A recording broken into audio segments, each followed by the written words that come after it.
and go for it.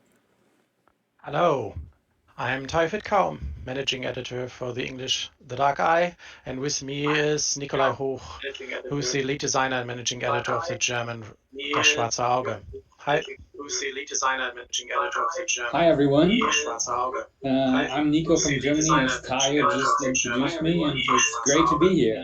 I'm Nico from Germany, as Tayo just introduced me, and it's great to be here. I think we're getting feedback from you, Nico.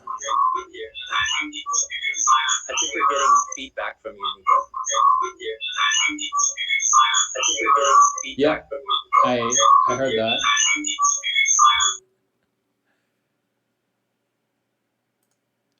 Whoa. So I've muted. This is Robert, by the way. I've muted the general output, so hopefully they can get that fixed for a moment. Give me a thumbs up, Nico, when Philip thinks you got that fixed.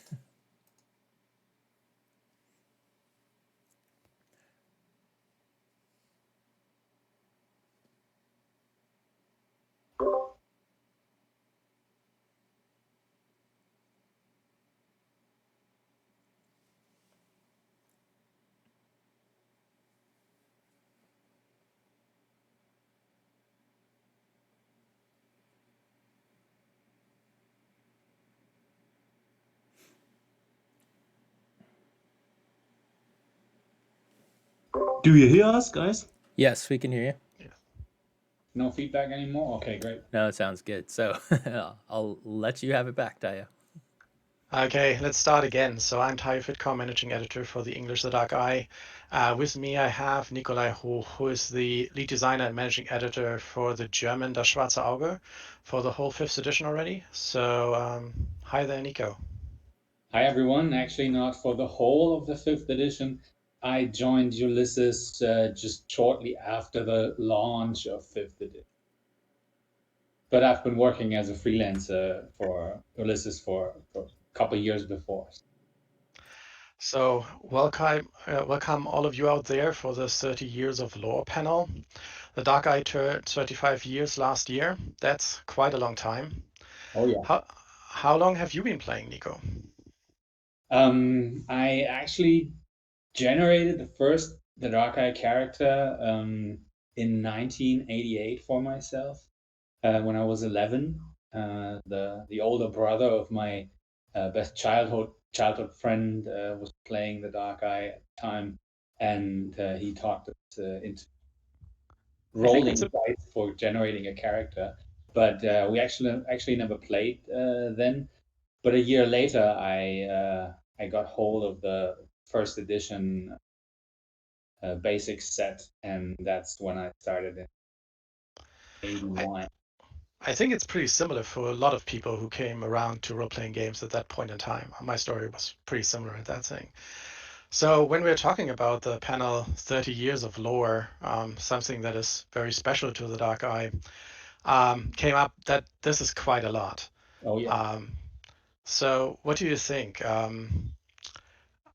What is the best way to get the lore of the Dark Eye and experience the Dark Eye itself? I mean, there's some stuff out there.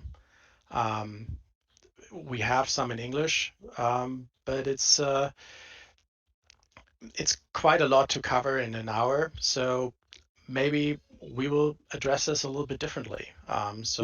We go. It's unmanageable to cram everything that happened in the world of Aventuria in the last 30 years in just this short period of time. But there are resources out there that will give you the viewers an overview. Tayo, you have some resources prepared, right?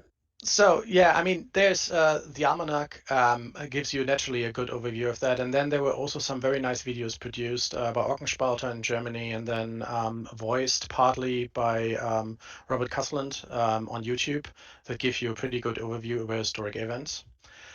What was the first time when you came into Aventuria and playing the Dark Eye that you noticed there was more going on than just a scene by scene role playing game, but there's a real story behind it that really evolves. Well, actually, in the beginning, it was, I mean, we were glad that there were so many adventure modules out there at the time already for the Dark Eye. And we just grabbed one module after the other and we discovered the world module by module and we just took what was there. I didn't pick up the world description back then that was available in the first edition. I really started with the basic set of the second edition, which was available in 89. But the world description came later. So we were just discovering Aventuria with a module.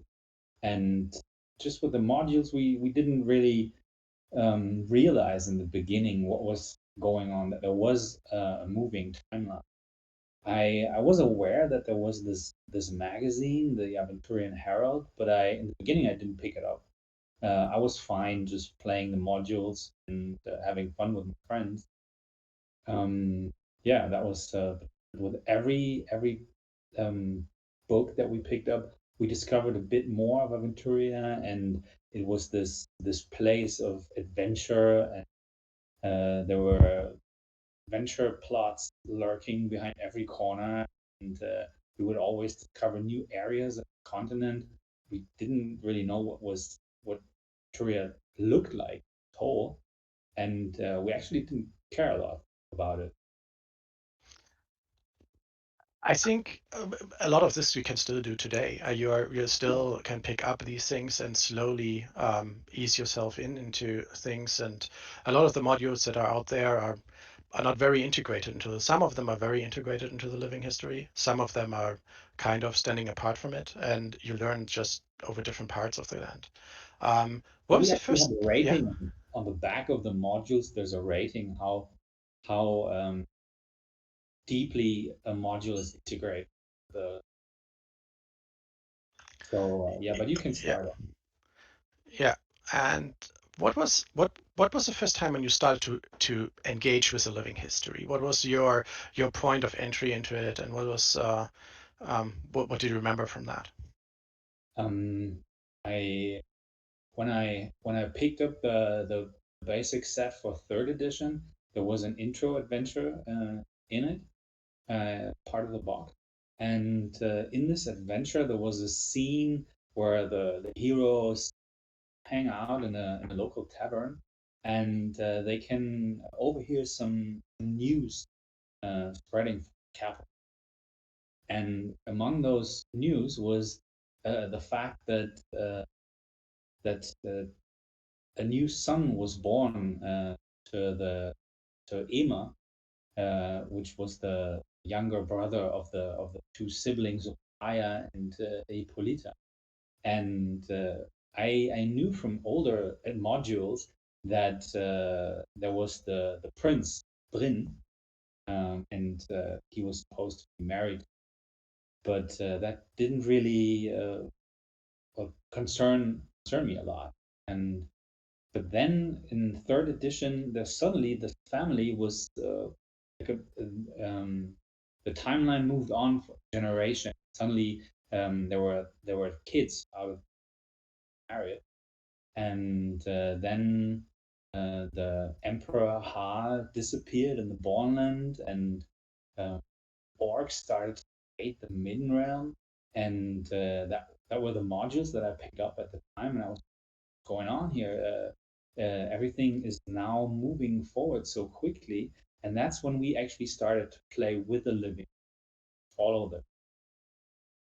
And that was also the time when I picked up the Evan Herald everywhere, and that was I had the impression that I was covering Aventuria again. I mean, I thought I knew a lot about the world already, but this this new experience, ongoing time, was a new adventure. Again, start to rediscover the content one more time. Great. Yeah. I think for me it was the part when when we were noticing that we had played for a long, long time, and suddenly there were huge changes coming to the world, to things. There was an adventure that the assassins, and it was a very key point because you had played is about the Emperor Hal, and you had played for that character for such a long time. At that time, the years were still counted in after Hal.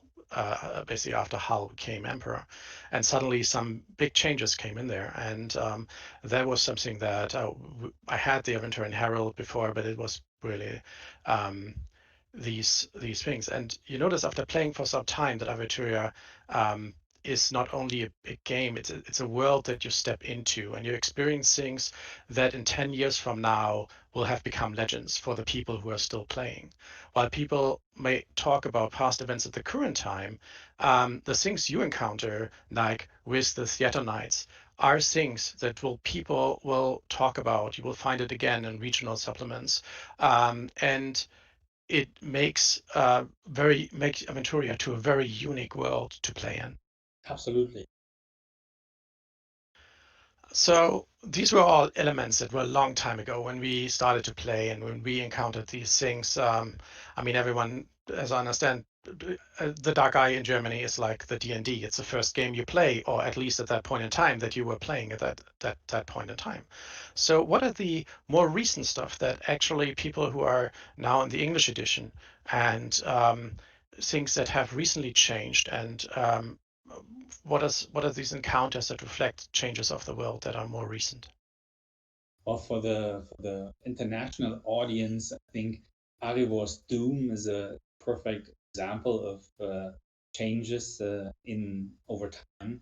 I won't spoil anything from the adventure, but Arivor is a city in the Horasian Empire, and it's been around for a long, long time, and a very important city, especially Church of Ronda.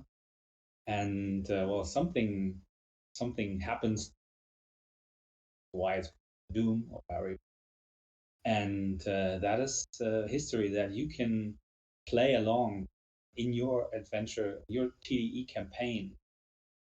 And another thing that is already available for the Warring Kingdoms setting book, and when you flip through the pages, read the history chapter of the book, you discover that there's a king in the kingdom of Andergast. He goes by the name of Vandelmere. And I remember Vandelmere as a arrogant young prince when King Ephradan ruled for him. And there were adventures that featured him as a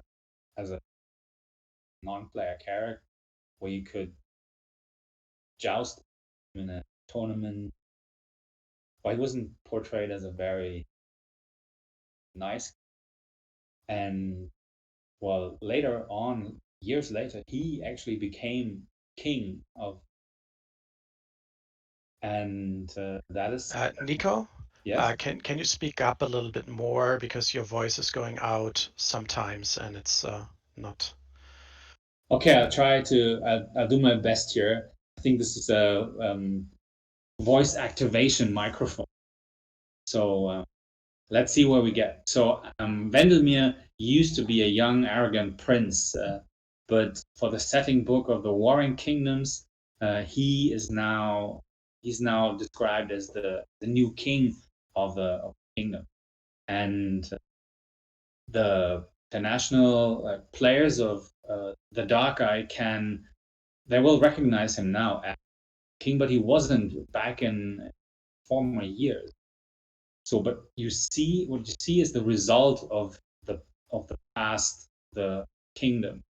And in German, there was actually a novel describing how he became the king, and the setting book was then the result. And other changes like that are on its way. And Theater Knights campaign, you can um, you can experience history in the making in the Bonland, where you can be part of what's going on in the time after 1030 fall of Bosporan, and know So what is going on. So with the Theater Knights campaign, so there was a question in the chat that will these events then be also integrated into a source book that will probably come out in the future around the Borderland? Will that be a part of what is basically then written into that book? Absolutely. So usually, when we have a setting in the Dark Eye, and I mean we have the old setting books from former editions, and that's the starting point for our adventures usually. And Theater Knights campaign, we describe the setting as it is when the adventure starts, and during the adventure, the setting will experience some changes, and in the next setting book, these changes will be part of the history of that region. And the Theater Knights are no exception. So a lot of these changes, like Arivor, so on, they are kind of harsh. I mean, there was the introduction of the Shadowlands. It was an area actually that I loved to play in that region before it became the Shadowlands. And what is this? How do you decide on these things? So what is that? What does it? How do you keep it interesting? Well, that's the key word here. We want to keep everything interesting, and to always change things for the better would in the end result in a probably rather tame and boring play, maybe even boring place to play in. But while we sometimes help a villain to the throne, like we did in Andergast, it keeps the setting interesting, and it keeps us players and fans motivated to play in those settings and maybe make a difference, change things for the better. So they are actually going a lot of changes compared to what I experienced over the time. There are actually huge changes going on that were started with this with a Starfall, and then in the Almanac there's something around the turning of the ages, the heroic age, and the Carthion, and there was a lot of stuff going on now in the German area around these parts. What are these things? What can you tell about those things that are doing a lot of changes that maybe have not reached the English edition yet, but they are basically looming over the horizon and changing the world? I think we need to give our audience a little more detailed information on this keyword Carthion that you dropped. So in Aventuria, or better, in the world of Dere, the time kind of counted in ages, and time between ages they are called Carthion. And during an age, there's always a certain group of immortal entities who are considered to be the most powerful gods. They live in the fortress Alvaran and the fifth sphere. Some place that you can compare to Mount Olympus, the Greek mythology. So, and in the last age, 12 gods ruled Alvaran. And with the end of the last age, Carthion began, and now these powerful immortal beings they have to battle for their spots in Alvaran. And there are some beings who are not part of, haven't had a seat in Alvaran in the last age, but they are eager to get one in the next. So these beings are kind of shuffling their feet and trying to get the mortals to worship them, so they will become more powerful and maybe get a spot next. And this is always time when chaos stirs and demons are pouring from the nether hells, and worshippers of dark cults try to secure a spot for their gods or entities in Alvaran, and those times are always the times when heroes rise from the common folk, great battles are fought, a time for great adventure. So the first one for that was announced, I think, from Marcus during the keynote. That had a little bit of there were all the teasers about choose your side and so on, and Marcus put something up there that sounded like that directly brings you into the middle of that. Well, actually, we have published a couple of things in connected to that already. In German, we published Gods of Aventuria Part 2 already. And we have a goddess that goes by the name of Marbo in the beliefs of the Church of the 12 Gods. She's considered to be a daughter of Boron. But who knows if their beliefs are really true? But she didn't used to give power to her followers, but now she does again. And Leftan is another godly being who started to give power to his followers as well. And in times past, there were other gods. And in the adventure module you mentioned, there's a very prominent conflict in the past ages between different gods or goddesses of war who fought against each other in the past and maybe will do so again in the future. So while we're talking about this, there were some questions in the Twitch chat around how do you create new material? How do you make sure that everything fits into the world, and how do you cope with this amount of background information? Do you have a big database that you're going through and have every reference in there, or how do you handle that? Well, usually we recruit all our authors from the fans, from the community. And most people who want to write for Dark Eye have been players themselves for a long time, and who have played a lot of the adventures from back in the day, and they have followed the history of Aventuria for some time, and usually they come with lots of background knowledge already, and usually they start pitching ideas to our team of editors. Our team of editors has ideas. We have ideas ourselves, of course, and then we try to fit everything together, find the most interesting way to resolve a story arc, and get a team of authors together to pull it off. And some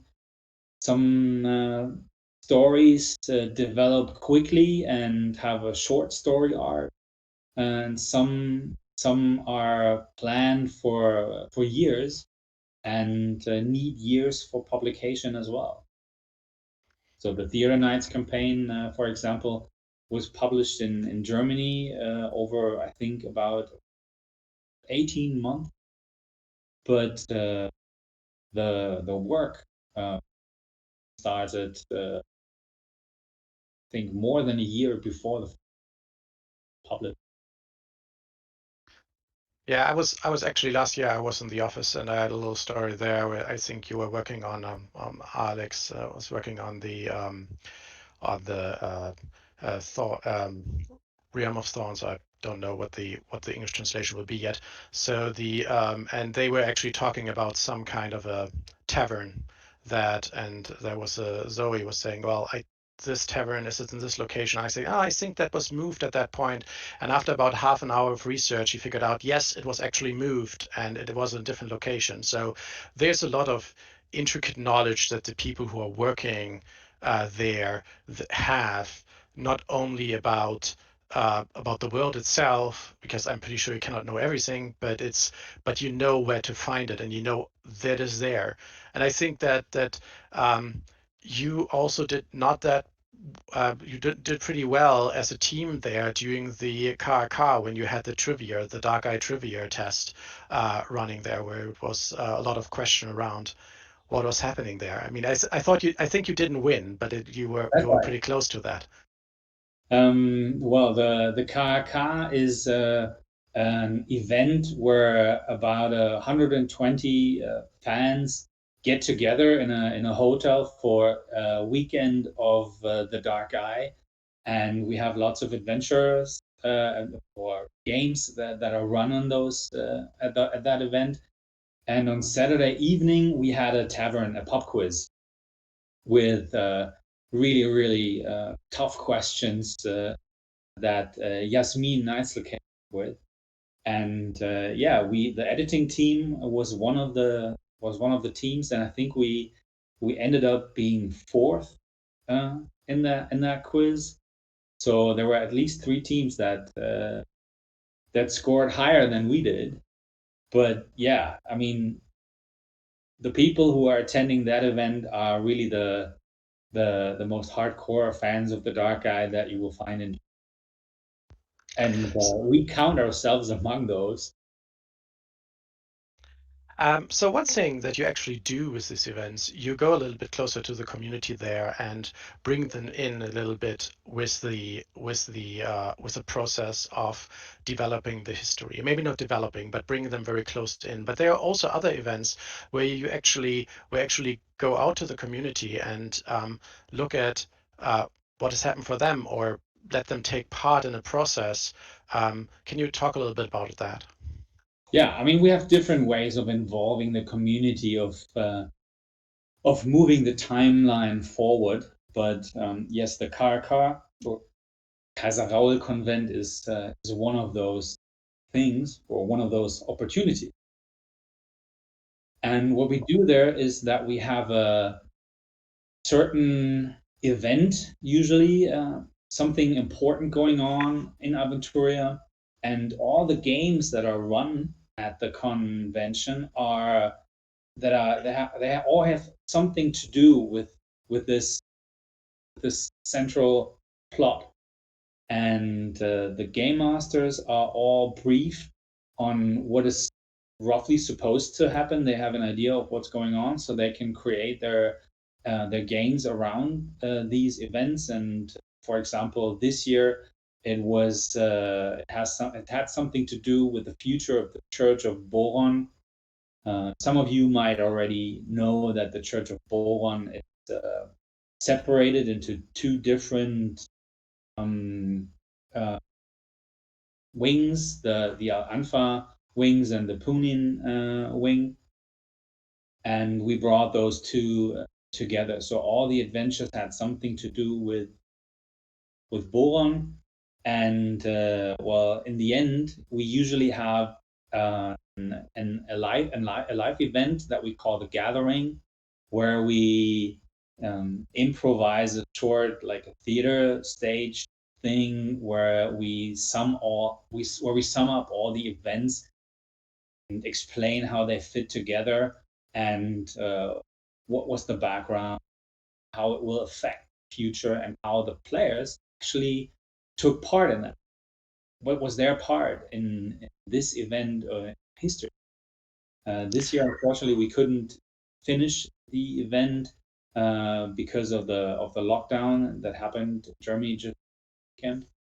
But in the past years, we had the opportunity to have the fans around while we were staging these events, and they could be part of history that was taking part in those.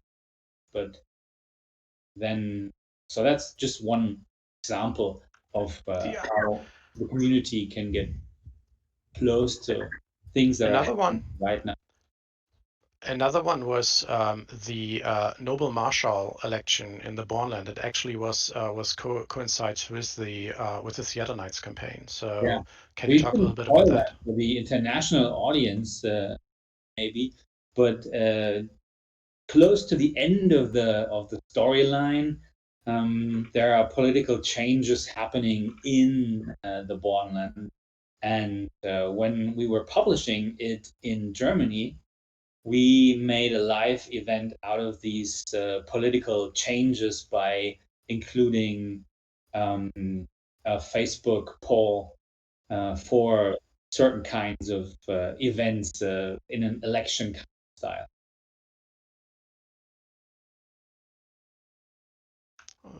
We hear you. So would you think that something like that would also be possible to do with the English community, to possibly take part in the history of Aventuria? Yeah, sure. I mean, we would have to consider that the publication date for the international audience is lagging behind quite a bit. So we would have to look for a place where we can actually implement changes that have taken that are basically from the past for the German audience. But yeah, that's certainly possible if we focus on a setting that has not been reworked recently in the German edition. For example, in the Warring Kingdoms, I mean, in Germany, the Warring Kingdoms source time now.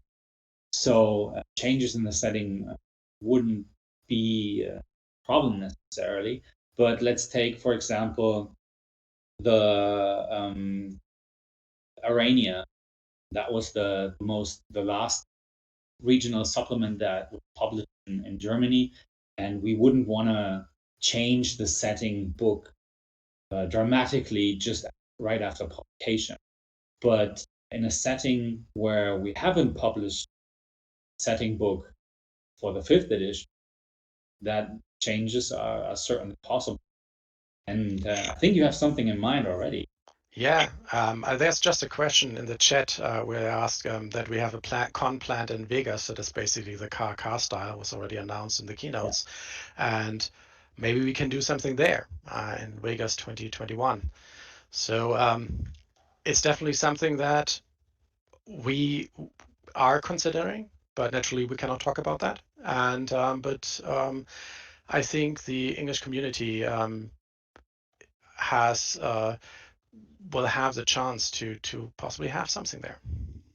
Well, I guess that would be the best possibility for involving the community in the development of Aventuria, certain. And we would just have to make sure that we pick a good spot in Aventuria and a good topic. I mean, if you look at what has been published in English already, there's almost a natural choice, obvious, where we should take a look at which region, because I mean, it would make sense to take a setting that the international audience is familiar with to a certain degree, so they know that what is at stake in an event like. Yeah. Yes. I'm looking forward to that. So not about this part, but if you want to know more about the Las Vegas or Ulisses Las Vegas Con, you can visit the session tomorrow at 1:15 PST or 10:15 p.m. German time. There will be more details announced around the convention, and yeah, that is I think will be very interesting to see if there will be things possible around there. There was also another question in the chat there, and that is, are we allowed to do third-party stuff? So I think there's the Scriptorium Aventuria, or Aventuria, I don't know, Scriptorium Aventuria in English, I don't at the moment don't know, where there's a lot of third-party stuff in the German side, and so this is naturally not canon. But how do you how are there things that you're actually looking at from what is happening, for example, in the Scriptorium or in other sources like fan fiction that they are writing and so on, that actually have then an effect later on in this history?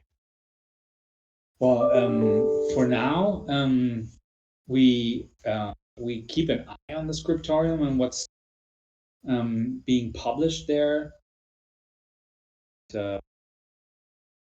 I mean, we are always looking for new authors and we usually recruit them. Scriptorium is a very good spot to try your first steps to become an author. If you publish something there and it's very successful, you can be pretty sure that we at some point in time will take a look at it as well and make up our minds if that is something that we should consider for an official publication. We haven't published anything officially yet that was first published. But yes, we keep an eye on who's publishing PDFs there, what level of quality, etc. So you said you started up as a freelancer. How did you get in there? Do you have, for example, a nice story around what did you provide to the game before you actually became the lead editor, the lead designer for the game? What was something where you said this was my first touch on the world that I brought into it?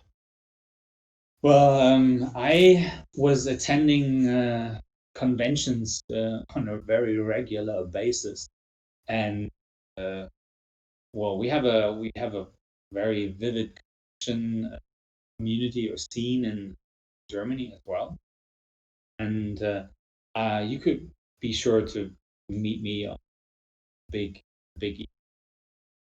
you start to hang out with with authors or other GMs, and I became friends with some of them, and we started to play private games then.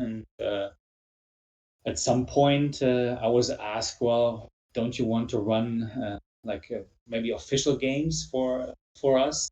And during that time, Ulisses had a thing that is similar to Pathfinder from Society. And I became a game master there. And one of the others, one of the other guys who was game mastering there, who was a well-known author for the Dark Eye at the time, was working on on an adventure campaign book, and he just wrote me an email like, "Okay, Nico, I think you would be a good addition to our team of authors. Would you like to join?" Well, sure.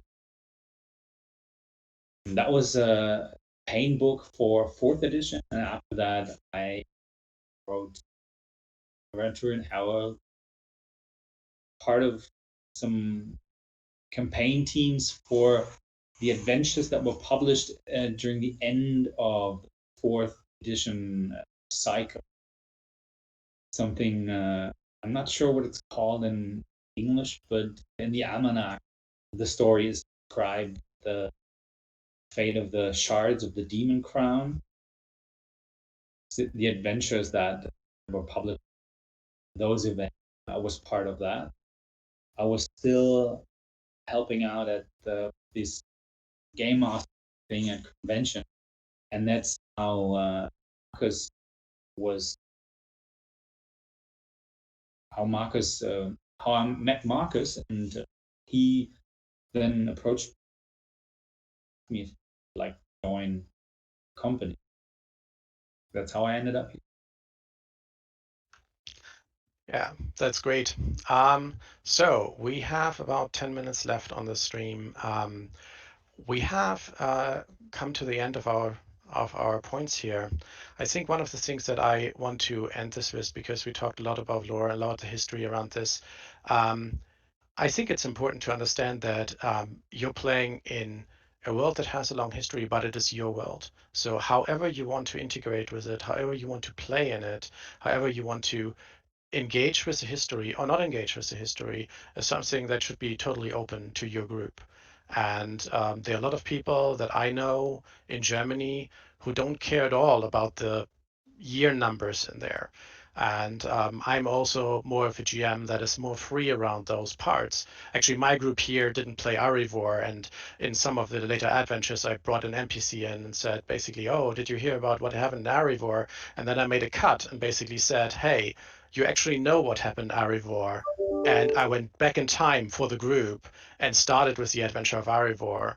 Well, we just started up. We didn't play. Then Corona came and we didn't go on with it. But basically, there's a little bit of fun you can have with that because it gives you an entry into an adventure that you would normally never take.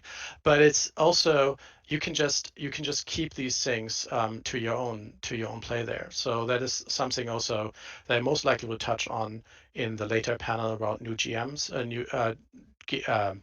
playing in Aventuria for new GMs. And yeah, are there any other questions that you would like to ask Nico or me? Then we have another 9 minutes left here on the chat stream.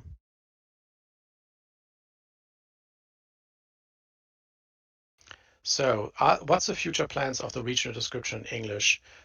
There's only one at the moment, yes. Tomorrow there will be a panel. I don't know the time at the moment for the tomorrow panel, but there's a panel past, present, and future where I will talk about what is currently in plan and so on. It's a limited preview. I mean, you know what is out, or you can figure out what is out in German, but we have a specific lineup at the moment, the release orders that we are currently working on, and definitely we want to bring out another regional expansion, regional supplement for the Dark Eye. I think it's very important, and I actually think that Coast of the Seven Winds, and I already talked about that, that's the next one that was released in the German edition, is my favorite area. And so it is actually that's something that I'm very dear to my heart to get out in English. So I was never a big Warring Kingdoms fan, but the Bornland and actually Coast of the Seven Winds are my two favorite regions. So I think Albernia, which is the bigger part in the Coast of the Seven Winds supplement, is one of the favorites among the whole of the community. I mean, there's even more things. In Germany, there was also another one which actually released, one of the first crowdfundings there, well, after Aventuria and Intimacy, but the Havena one. Havena, the original Havena box was my first supplement that I bought for my own money. So it had a special thing when that came out. So that is also, it's also in Havena, it's also in Albernia, it's also in the same region. So I will talk tomorrow about that a little bit more. But yes, we will have more regional expansions coming out in that area.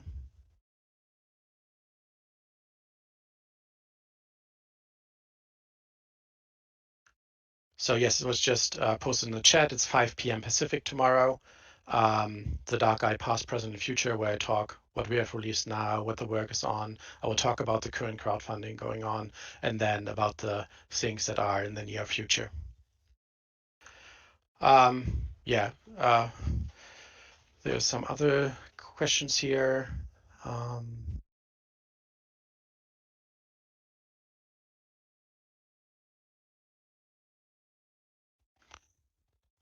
Yeah, I don't see at the moment any questions. Robert, did you see anything that I might have missed there?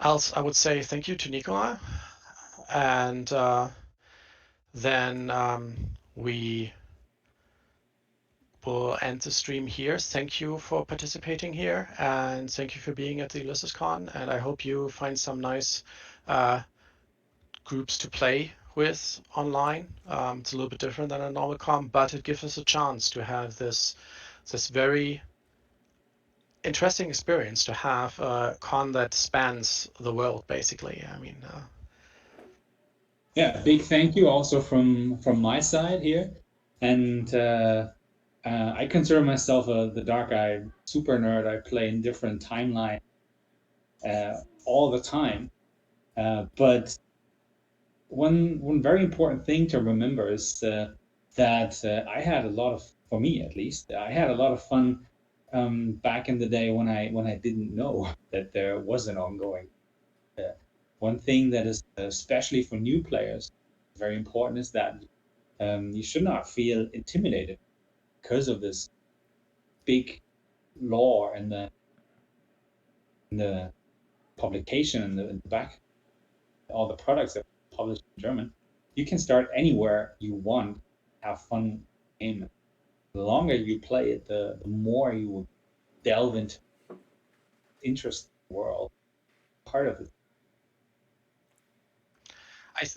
I think it has a little bit of what you have with The Hobbit, A Lord of the Rings, where Tolkien actually wrote all the world before that, and then he was able to write a very a novel that was very much feeling as it would have a living world. You don't need to read the Silmarillion, you don't need to understand the backgrounds to notice that there's this very interesting world, a very interesting setting built into that. And I think a lot of things has very similarities to Aventuria and the Dark Eye there. Yeah. So thanks for your attention and your time, and enjoy the online convention. Thank you. Bye bye.